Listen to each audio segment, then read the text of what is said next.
Agradeço a participação de todos que neste momento, seja qual momento for de estarem conosco agora, prestigiando a Semana de Comunicação da Universidade Católica do Salvador.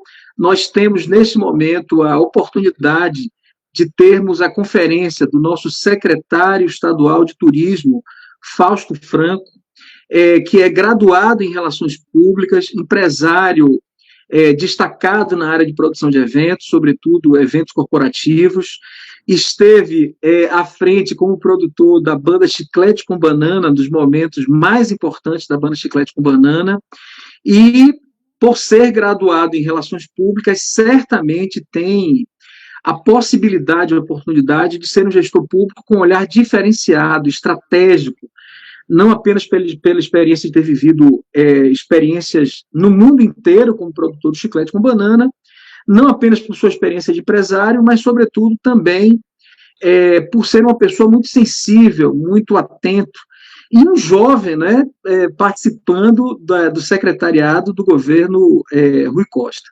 Então, Fausto, em nome da comunidade acadêmica da UCSAL, nós queremos lhe agradecer por esse brinde a nós, né? Você estará, então, encerrando a nossa Semana de Comunicação com chave de ouro. E antes, então, de passar a palavra para você, agradecer a participação honrosa também do nosso querido coordenador dos cursos de comunicação, professor Marcelo Chamusca, e dizer, é isso, Marcelo, a semana que você organizou tem aí a conferência do nosso querido secretário, encerrando. O que você gostaria de falar, Marcelo, antes que nosso secretário se pronuncie? Excelente, Eliezer, meu amigo. Realmente emocionante, né, ter, nesse momento, o Fausto aqui encerrando nossa semana, né? Como eu estava falando aqui dos bastidores, né, com ele, eu cito sempre ele, mesmo sem conhecê-lo pessoalmente, né, porque ele é uma referência para nós, né? É um Relações Públicas que se encontra nesse momento em um cargo muito importante, né? Uma autoridade do nosso Estado e de uma área tão importante para o nosso Estado. Então, Fausto, muito obrigado, meu amigo, por ter aceitado estar aqui. Maravilha. Prazer enorme também estar aqui participando desse momento com vocês, desse novo momento que todos nós estamos vivendo no mundo, né? E eu sempre digo que o mundo real ele é muito mais interessante que a ficção, porque se há 3, 4 meses atrás eu falasse isso para vocês, ou vocês falassem isso para mim, certamente nós íamos chamar um outro de loucos, de não realidade. É verdade. E o mundo provando aí que é mais interessante, a vida real é mais interessante do que a ficção, prova do que a gente está vivendo aí no mundo inteiro, e particularmente aqui no Brasil e na Bahia especificamente. Então seja muito bem-vindo à Universidade Católica e conte sempre conosco, isso é que é mais importante, viu, Fausto? Receba aí nossa saudação. Maravilha, obrigado, Marcelo, tenho certeza que vai ser muito bacana. Meu querido Eliezer, que tempo foi também um querido amigo, além de professor, de mestre, também uma pessoa que eu tenho muito carinho, sempre cito ele também nos meus encontros e tal, é uma pessoa que é um privilégio estar perto dele, porque tem uma inteligência, uma sagacidade e uma forma de viver que muita gente precisava se inspirar nele. Eliezer é o mestre dos mestres, né, das relações públicas, né? Todos nós nos baseamos um pouquinho em Eliezer, né, em algum momento. Com certeza, né? Grande referência. Amigos, vocês me deixam assim lisonjeados demais. É um prazer, a honra é minha de compartilhar a vida com vocês, a profissão e a vida. Em falar em vida, eu quero realmente agradecer inicialmente a esse carinho. A amizade de vocês é muito preciosa para mim. Mas então, em falar de vida, Fausto enfrentou nosso secretário. Excelência, me diga aí como é que foi enfrentar, logo na sequência, primeiro a crise da questão da mancha, né? Você já estava secretário quando houve a questão das manchas, né, que já criaram dificuldades enormes em relação ao turismo de todo o Brasil, e claro, a Bahia tem a maior extensão, né, de litoral do país. Então, e aí na sequência vem a pandemia. Nos diga aí, Fausto, como é que tem sido estes desafios e qual é a sua visão, sua percepção, como é que o que é que o governo do Estado da Bahia, com a liderança do nosso governador Rui Costa e com o seu trabalho, tem trabalhado nesse sentido? Somos todos ouvidos, amigo. Eliezer, na verdade, os desafios são diários, porque voltando um pouquinho aí na fita, eu assumi em fevereiro, praticamente 10 dias antes do carnaval, então já teve o carnaval pela frente, e logo depois houve a quebra da Avianca. A Avianca era para a Bahia a principal empresa aérea para nós, de maior movimento, correspondia por 25% da operação do aeroporto.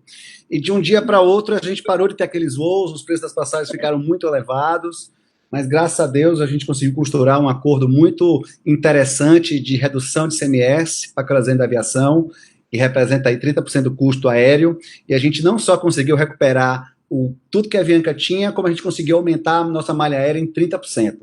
Aí logo depois houve aquela questão das manchas, no momento que as pessoas estavam pensando, pesquisando aonde iam passar, principalmente suas festas de final de ano, Réveillon, janeiro, e a Bahia sempre foi muito protagonista nisso. Eu brinco que todo mundo quer passar pular 7 ondas na Bahia, porque tem o maior litoral do Brasil, e as festas de Réveillon são os grandes cases de sucesso da Bahia, porque as pessoas vêm para cá e acabam vendendo bem o nosso estado. E eu, como relações públicas de fato e direito, sempre trabalhei com planejamento, que é algo imprescindível para o sucesso de qualquer atividade. Para vocês terem uma ideia, em maio, eu provoquei o secretário de Segurança Pública, parceiro e querido amigo Maurício Barbosa, o secretário de Saúde, Fábio Vilas Boas, os municípios e os donos de eventos que faziam Réveillon na Bahia. E eles nunca tiveram isso na história. Normalmente o Estado chega só para pedir. Eu cheguei lá para oferecer. Aí nós tivemos um planejamento com a Coelba, com a Embasa, com os municípios, com o trânsito local, com o esquema de lixo, e a gente teve um Réveillon sem intercorrências, desde Mucuri, no extremo sul, a Jandaíra, no extremo norte do litoral. Prova de que o planejamento foi fundamental. Você não ouviu falar, foi muito pontual, mas não teve crise de falta de água no litoral norte ou na ilha, como sempre teve, falta de energia na hora do Réveillon, enfim, porque nós fizemos um trabalho que eu chamo de um turismo silencioso, mas que é fundamental para a eficácia do resultado, porque o maior testemunho que você pode ter, a maior propaganda que você pode ter, é esse cliente final postando, comentando, agradecendo, parabenizando e dizendo: ano que vem eu vou voltar. Passamos o carnaval, tivemos o melhor verão da história da Bahia, os números mostram isso, a quantidade de voos, a quantidade de vendas de blocos, a quantidade de ocupação na rede hoteleira, enfim, e a quantidade de cruzeiros marítimos que passaram no nosso litoral, e logo, né, o primeiro caso do coronavírus foi oficialmente confirmado no Brasil na terça-feira de carnaval. E logo depois a pandemia começou. O estado da Bahia é um estado muito grande, a gente geograficamente é maior do que a França, então o governador teve todo o cuidado de regionalizar os casos. O primeiro caso na Bahia foi em Feira de Santana, e depois Salvador, e aí a única coisa que ele não regionalizou foi a questão das escolas. Não daria para um município continuar tendo aula e o outro não. Fora isso, todos os decretos foram individuais. Primeiramente, fechando as rodoviárias, fechando o comércio, evitando aglomerações, suspendendo shows, eventos esportivos, e desde então ele tem trabalhado isso de forma regional.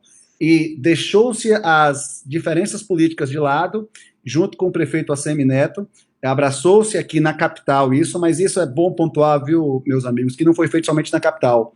Nós temos municípios que não são alinhados com o governo do estado e nem por isso estão deixando de ter todo o nosso apoio. O vídeo aí, por exemplo, com a Maçaria, aqui na região metropolitana, só para citar um, e Feira de Santana, para citar outro aqui, de que não fazem parte da chamada base do governo, mas que estão tendo todo o apoio necessário. As pessoas precisam entender que o vírus não tem partido, o vírus não tem ideologia. Esse vírus chegou de uma forma muito rápida, um contágio avassalador. Eu digo sempre que ele é ecumênico, porque ele pega todas as religiões, ele é geográfico, porque pega do sul para o norte, e ele é democrático, porque pega o rico e o que tem menos condição. Então, acho que talvez o mundo estava andando na velocidade muito rápida, e todo mundo agora que está tendo tempo, muitos, é verdade, estão tendo tempo de cuidar mais de si, de olhar mais para você, de olhar mais para o próximo, para a família, e estão revendo conceitos materiais, conceitos pessoais. Eu acredito e tenho certeza que a gente vai sair mais fortalecido dessa pandemia. Só que desde o primeiro momento, a gente não tem um líder para comandar essa orquestra. A gente não tem um maestro. O governo federal, desde o começo da pandemia, não leva a sério a gravidade do momento e separa saúde de economia, como se fosse possível termos duas coisas independentes, e não são. Então, a saúde e a economia é uma coisa só. E o Brasil começou o isolamento social, se os senhores lembrarem, na mesma semana de Nova York, na mesma semana da Inglaterra, da Espanha, a Itália que já estava um pouco mais à frente. E a gente vai passar mais tempo em isolamento social. Nós, infelizmente, deveremos ter talvez mais morte que todos os outros países do mundo por conta dessa desunião e essa fala do presidente da República que, para as pessoas de menos instrução, confunde por ignorância e para as pessoas de maior instrução, confundem por ideologia. Basta ver que o presidente da República, que não é médico, está aí receitando medicação à torta e à direita sem nenhum cunho científico. E todos os aumentos de caso se deram sempre depois daquelas falas e saídas dele do Palácio Planalto nos finais de semana. Aí, paralelo a isso, nós tivemos aí um grande fluxo de pessoas em todo o Brasil, em função daquelas filas da Caixa Econômica Federal, que isso, o vírus também, ele tem um problema muito perigoso, que o nosso comportamento hoje produz daqui a 15 dias, e nesse momento de vida que estamos vivendo, 15 dias parece que são décadas, quase que séculos, né? A gente diminuiu muito e aumentou muita coisa, né? Até a forma de comunicação aqui, nós estamos todo mundo fazendo reuniões virtuais e os negócios acontecendo. A gente, na verdade, diminuiu a distância, uma coisa que já existia, mas eu também digo que o turismo, ele vai ter que se readequar a essa nova realidade, porque a malha aérea que a gente tinha, a malha aérea que a gente conhecia, ela vai deixar de existir, porque se você tinha 20 voos por dia, Salvador-São Paulo, você vai cair para 10, porque a demanda do chamado turismo de negócios, ela vai diminuir muito, não vai fazer mais sentido, como antes era natural, a gente pegar um avião para ir a Brasília, ao Rio, a São Paulo, ter uma reunião e tal, e voltar no mesmo dia. Certamente todas as empresas que eu tenho conversado, sejam elas do privado ou do público, estão revendo seus custos, estão revendo seus tamanhos de sede, o home office virou de fato uma realidade, até o estudo virtual é uma outra realidade. Assim, eu acho que muita coisa aí que tinha numa perspectiva de médio prazo, a pandemia fez isso encurtar. Então esse comportamento e esse legado vai ficar para toda a sociedade, que eu acho que algumas coisas serão realmente muito positivas. Mas o que mais me aflige, meus amigos, eu que trabalho com planejamento, como vocês sabem, já dei esses exemplos aqui, é você estar no meio desse furacão sem saber que dia ele acaba. Essa insegurança de prazos é que realmente deixa todos nós muito angustiados. Eu participei há pouco de uma grande reunião com uma das agências de publicidade que atendem o governo, justamente para a gente bolar uma campanha do como. Eu não posso ainda falar do quando, mas eu tenho certeza que o mundo mudou, algumas coisas vão continuar assim até termos de fato uma vacina ou um remédio de comprovação eficaz, a gente vai ter o que as pessoas estão chamando de um novo normal. E eu digo que o turismo é o penúltimo da fila a voltar, porque o último, efetivamente, é o entretenimento. Shows, eventos, exposições, eventos esportivos, tudo que há aglomeração no formato que nós conhecemos, ele não vai existir. Eu falei isso na primeira semana de março, que não ia ter São João. Fui criticado, fui chamado de terrorista e pessimista. E eu disse, senhores, é muito claro, quando você quer construir uma casa, você procura um engenheiro ou um arquiteto. Quando você quer comer uma pizza, você vai numa pizzaria. Como eu percebi que o problema era um vírus, é onde é que eu fui me informar com infectologistas, com médicos especializados, com cientistas. Eu não fui para o achômetro de cada um. Uma coisa é você ter a opinião, outra coisa é você ter a assertividade. Então eu fui atrás de quem tinha assertividade. E todo mundo dizia, porque a China está provada aí agora, que ela não trabalhou o vírus, as informações, de forma transparente com o mundo. Lá é um regime ditatorial, a imprensa é toda controlada. Quando chegou na Itália, que a gente começou a perceber o tamanho da gravidade do negócio. Então, todos nós fomos pegos de surpresa. O que aconteceu em Nova York, que todos nós lembramos, as filas de hospitais, a falta de EPIs, na maior cidade mais rica do mundo, dá a ideia da dimensão que os Estados Unidos, que essa potência, não estavam preparados para essa pandemia, o que dirá o nosso pobre Brasil, que teve a oportunidade de se organizar, porque geograficamente acabou ficando para depois, mas por conta dessas coisas que eu já falei aqui, a gente vai acabar sofrendo mais do que todo mundo. Fora isso, eu digo que não dá para separar, o nosso ministro da Economia, ele tem um perfil totalmente contra a participação do Estado na economia. Ele vem daquela famosa escola de Chicago, que não permite que o Estado intervenha na economia. Mas só o que nós mais precisamos agora é de uma intervenção eficaz do Estado para que a economia possa voltar a andar num ritmo melhor, ou voltar mais rapidamente a uma normalidade, porque somente o governo federal tem poder, se quiser, de literalmente fabricar dinheiro e é balizado por isso. Para vocês terem uma ideia, de 100% dos impostos que nós pagamos, praticamente 80% é do governo federal, o restante para o município e muito pouco para o Estado, pelo perfil do segmento das empresas de turismo, por exemplo, que é o nosso foco aqui. Então, a participação do governo federal, ela é gritante no que tange a volta da normalidade. Mas as reuniões que a gente participa, as declarações feitas na mídia, a dificuldade que a gente vê dos empresários conseguirem empréstimos, até para pagar a folha de pagamento, é enorme. A gente não percebe nenhum tipo de luz no fim do túnel de que a gente vai ter uma recuperação econômica na velocidade que desejamos e precisamos. Os entendidos de economia já falam aí de 6% a 8%, até 10% de perda do PIB. Então, assim, é algo imensurável, algo nunca visto em nenhum livro de história, e a gente está vendo tudo isso de forma muito online. Olha como o mundo é global e é redondo, alguns dizem que não, né? Mas eu tenho certeza que a Terra é redonda, que a gente até um dia desse estava aí questionando o poder da imprensa e estava aí questionando a tecnologia, que a gente estava muito impessoal, que a gente não falava mais com as pessoas, e se não fosse a tecnologia e a imprensa, como estaríamos vivendo nesse tempo de pandemia e isolamento social? Então, esse momento, eu acho que todos nós, não somente eu, nem vocês, mas todo mundo, está fazendo reflexões, e o Brasil está sendo tão privilegiado nas reflexões que a nosso isolamento social começou exatamente na quaresma, fazendo analogias, mas sem querer puxar para a religião, de que é justamente um momento de reflexão, porque a gente precisa se tornar melhores como seres humanos para tratar todo mundo de forma melhor. E a gente está perdendo, ou estava perdendo, pela essa loucura de que o mundo nos deixou, dessa conectividade que a gente precisava ter, dessas informações o tempo inteiro que a gente absorvia, mas não botava para frente, de que era um momento da gente talvez parar, botar o pé no chão, respirar e aí sim olhar para frente. Então, eu acho que nada na vida é à toa, os desafios, eles são absurdos, porque enquanto não houver a vacina, a gente vai conviver com ele. Então, o que nós estamos fazendo agora de forma muito tranquila é esse manual, é esse certificado de saúde, que vai fazer com que as pessoas voltem a viajar, será a chancela de saúde daquele lugar.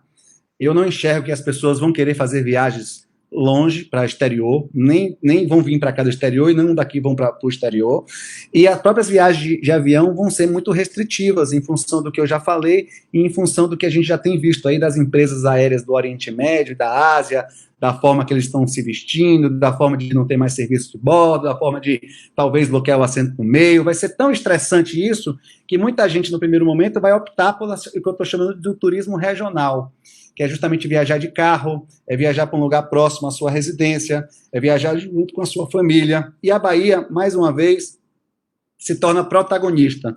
Se você olhar o mapa do Brasil, nós fazemos fronteira com 8 estados da federação. Somos os únicos que temos essa característica. Nós temos todo e qualquer tipo de turismo aqui na nossa terra. E a gente consegue, e 50% das pessoas que fazem turismo, isso são dados reais que a Secretaria tem, pré-pandemia, são do próprio baiano. Nós reativamos, no ano passado, que estava desativado, o Observatório do Turismo, que a gente conseguiu computar todas as informações de fluxo de transporte aéreo, rodoviário, marítimo, consumo de energia, pagamento de ICMS, fizemos o que deveria ser normal e ordinário, não existia esse acompanhamento. Eu disse, meu Deus, não, infelizmente, eu tenho algumas dificuldades, e uma grande dificuldade que eu tenho, desculpa, é só trabalhar com planejamento, com métodos, com estratégia, com pesquisa, da onde eu li tanto que os meus professores na escola, na faculdade, me provocavam para isso. Eu, infelizmente, eu tenho muitas habilidades, mas trabalhar sem dados eu não consigo. Então, hoje eu posso afirmar a vocês que a gente consegue ter 50% do nosso volume de turismo do próprio baiano. Então, é mais um alicerce que a gente tem, mais um dado concreto de que é assertivo a gente, quando voltar, atingir esse público. E eu vou voltar um pouquinho no tempo aqui, e lembro bem que fazia isso com muita alegria, que eram viagens rodoviárias com meus pais. Pegava o carro e ia daqui para São Paulo, fui para Fortaleza, várias vezes, e achava aquilo um barato. E aí quis o mundo, a velocidade das coisas, que a gente acabasse deixando o carro e começou a viajar de avião. Então, qual é a minha provocação? Nesse novo mundo, a gente vai começar a prestar atenção em coisas que a gente não via. Por exemplo, você vai fazer uma viagem rodoviária daqui para Porto Seguro, só que você vai parar em Nazaré das Farinhas para comprar um artesanato lá, você vai parar em Ilhéus para fazer uma visita a uma fazenda de cacau, você vai fazer coisas que você sabe que tem, ou você não conhece, e você vai fazer essa provocação para que a gente possa fazer essas viagens rodoviárias de uma forma tão única e prazerosa que você vai rever muitos dos seus conceitos. Quem não conhece tantas pessoas que já fui 20 vezes para os Estados Unidos e nunca foi na Chapada Diamantina, por exemplo? Conheço várias pessoas que não conhecem Morro de São Paulo e por aí vai. Então, assim, é mais do que justo um motivador agora da gente rever esses conceitos e a gente fazer esse turismo, né, que eu estou classificando aí de turismo regional, e entendo que todos os estados, de forma geral, eles estão equivalentes, tipo, zerou o jogo, e quem for mais assertivo nessas campanhas, principalmente nessas campanhas de digital, que é algo que veio para ficar, que tem uma assertividade muito maior, e uma relação de custo-benefício também maior, e, mais uma vez reforçando, e que tenha essa preocupação sanitária como prioridade zero, vai acabar se destacando perante a outros estados. Então, baseado nisso tudo aí, só para citar aqui um exemplo, a Ivete Sangalo fez uma live, a primeira live que ela fez, aí até com a parceria com a TV Globo, eu recebi milhões de mensagens, de ligações de amigos que moram fora da Bahia, dizendo, poxa, primeira viagem que eu vou fazer é para a Bahia, não sei o que é para a Bahia, porque a gente tem esses nossos artistas que são, na verdade, nossos grandes embaixadores do nosso turismo, porque através da nossa música vende o estado como ninguém, isso vem desde Dorival Caymmi para cá. Então a gente tem que pegar realmente esses players que funcionam. Eu acho que a gente não pode também ficar inventando roda, a gente não tem dinheiro para isso, a gente já não tinha antes, ainda mais com toda a crise de arrecadação, o dinheiro está mais escasso, mas é realmente fazer parcerias e abraçar todos. Então a gente tem que estar próximo do município mesmo, a gente tem que estar próximo do empresariado, da sociedade civil, das instituições de classe, porque só assim a gente vai conseguir retomar a nossa economia. Então é hora de baixar a guarda, de respirar e de olhar no olho e juntos, nesse primeiro momento, ainda virtualmente, nos abraçarmos para, sim, fazermos um plano assertivo dessa retomada, que ela vai acontecer e precisa. Várias pesquisas que eu já recebi mostram que o que as pessoas mais querem fazer quando a situação se normalizar, é viajar. Seja para visitar parentes, seja para visitar amigos, ou seja para respirar um novo ar. Então, tudo isso nos faz acreditar que o turismo tem todas as chances, e a Bahia, protagonista disso, de voltar, e voltar mais forte ainda do que era, porque eu insisto aqui, que o mais difícil nós temos, o mais difícil Deus nos deu, nossas belezas naturais, nosso sítio histórico, nossa cultura, nossa arte e o nosso povo. Isso aí não tem para ninguém. Maravilha, Excelência, que maravilha. Espetacular lhe ouvir com essa clareza, não só do conteúdo do que fala, mas clareza do que pretende realizar, né? Você falou tão bem aí, Fausto, do quanto o planejamento é essencial para o desenvolvimento de um bom trabalho em qualquer área, sobretudo na gestão pública, que é tão carente de informações, porque como planejar se não houver clareza do diagnóstico situacional, das informações, né, dos fatos, tal como eles são, dos dados reais e concretos. Parabéns, querido amigo, viu? Que Vossa Excelência possa dar continuidade na pandemia e pós-pandemia, nos levar aí a uma situação realmente diferenciada, porque o mais importante nós temos, como você falou, nosso patrimônio cultural, nosso patrimônio geográfico, né?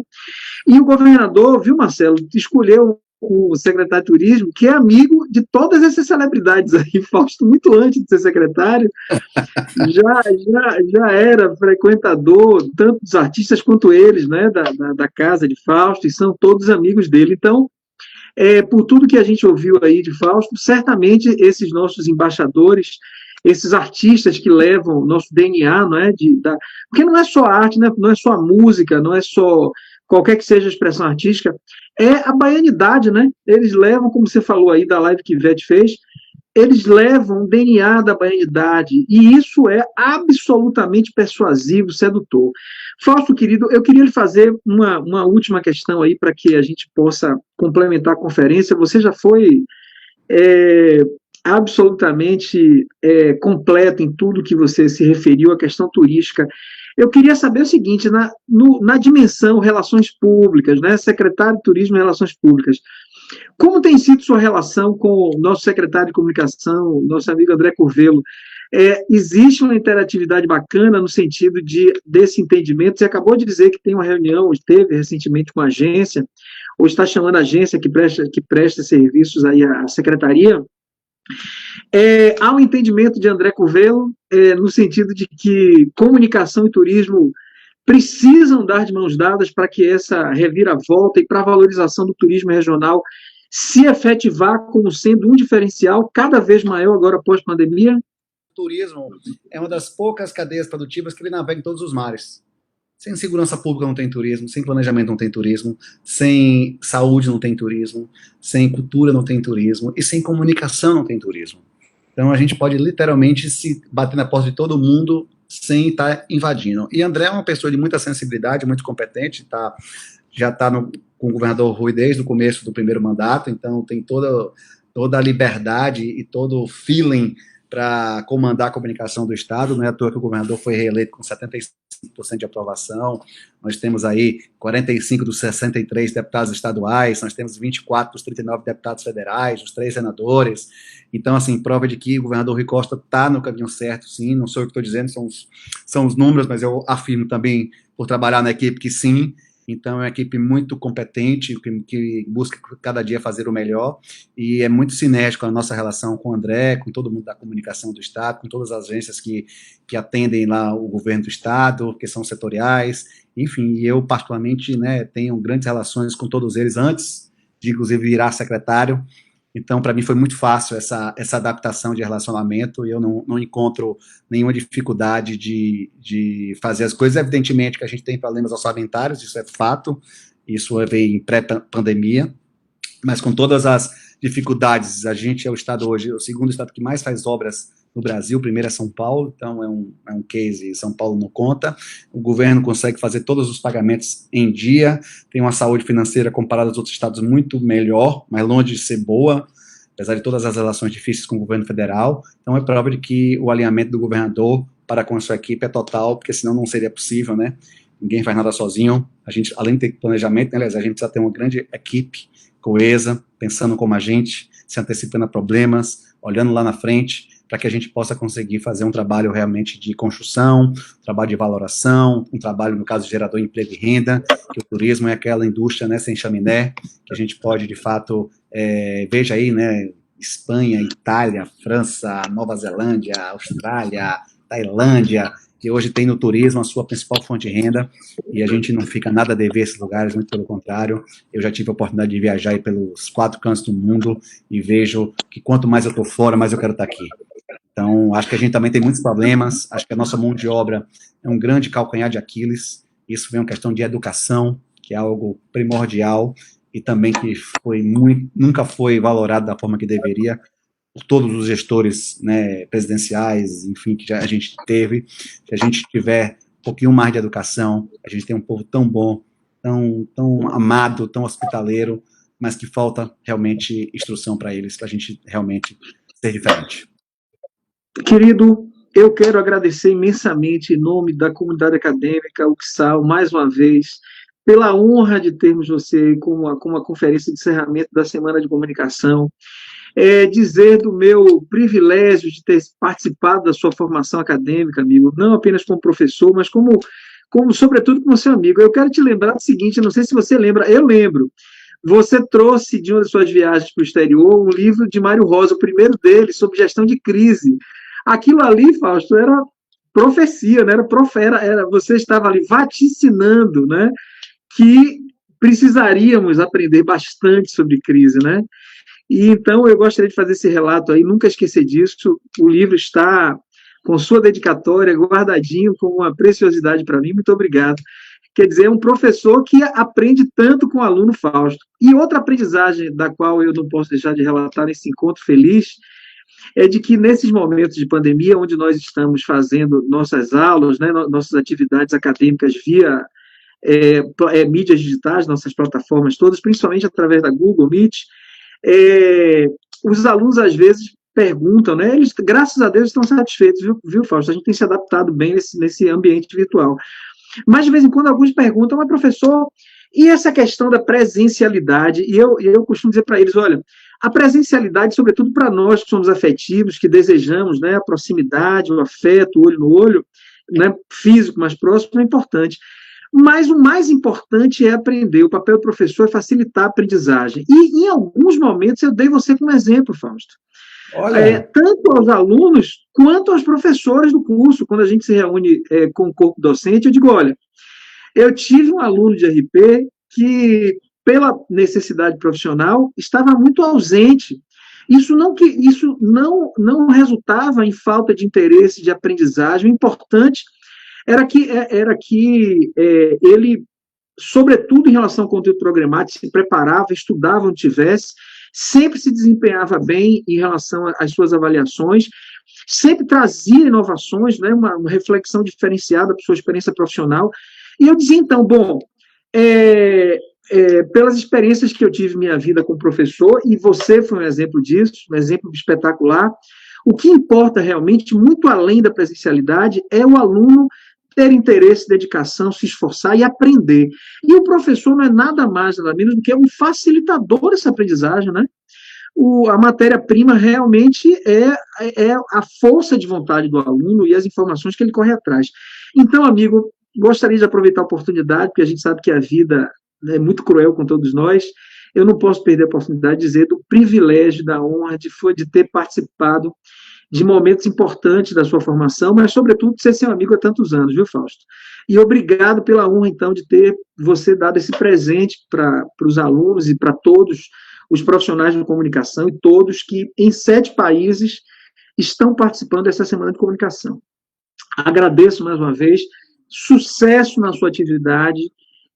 Nós, baianos, temos confiança no trabalho do governador Rui Costa, um trabalho de excelência que está sendo reconhecido não só no Brasil, não só na Bahia, mas no Brasil inteiro, e parte desse sucesso tem a ver com a escolha que ele fez do secretariado dele, qualificado, de pessoas jovens como você, bem preparadas, e eu, então, agradeço como cidadão também por essa possibilidade. Então, fique à vontade para as suas palavras, para as suas considerações finais. Elias, o privilégio é meu de ouvir vocês aí, você falando, me veio um filme na minha cabeça dos bons momentos que tivemos lá na época de universidade, que já tem alguns anos, enfim, e você sempre foi um apoiador meu, porque entendia as minhas variáveis de presença física, e a gente vê que não só a presença física é importante, mas o comprometimento do aluno para com a matéria, porque não adianta ele estar lá fisicamente se mentalmente ele não está.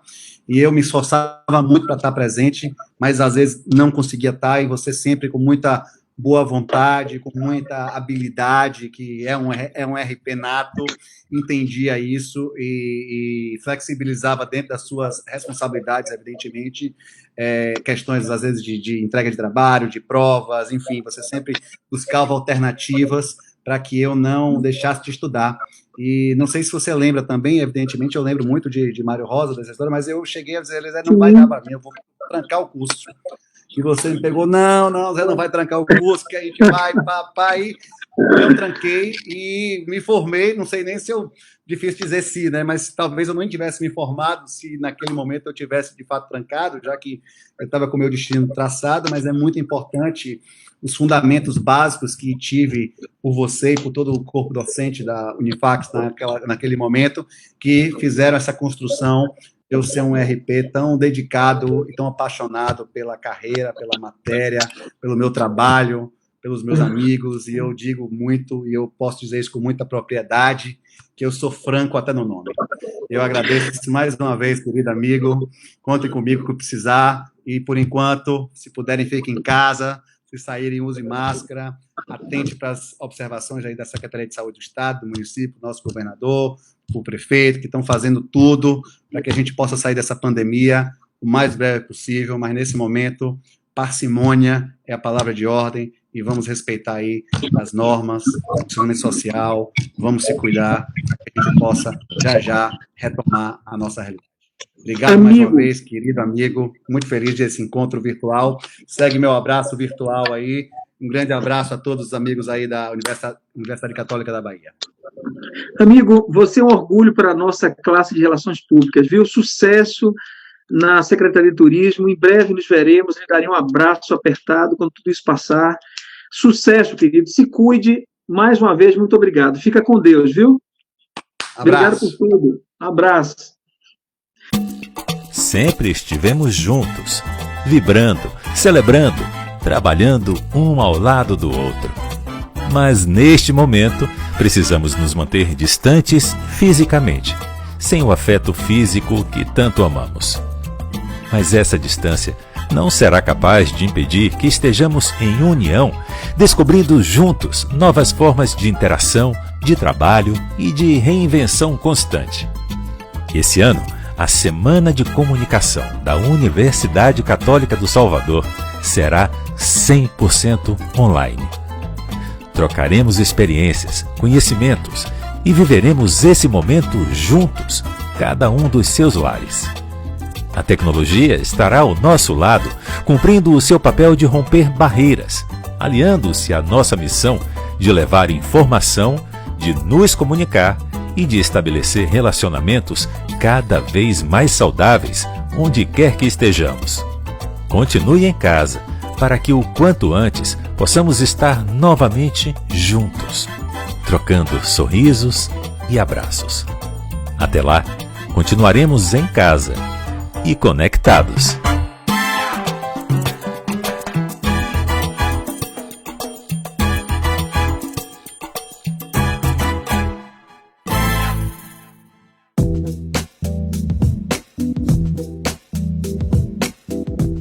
Os diferenciais da formação em comunicação na Universidade Católica do Salvador são a melhor estrutura laboratorial, o melhor corpo docente, matriz curricular sempre atualizada e com prática em todos os semestres, mais pesquisa e mais extensão. Além disso, temos a parceria com a Google, executando o programa Google for Education, a nossa biblioteca multimídia, que é um diferencial fantástico, o nosso ecossistema de inovação da UXALTEC, além das nossas aulas e atividades lúdicas na Sala Google. Comunicação é mesmo na Universidade Católica do Salvador.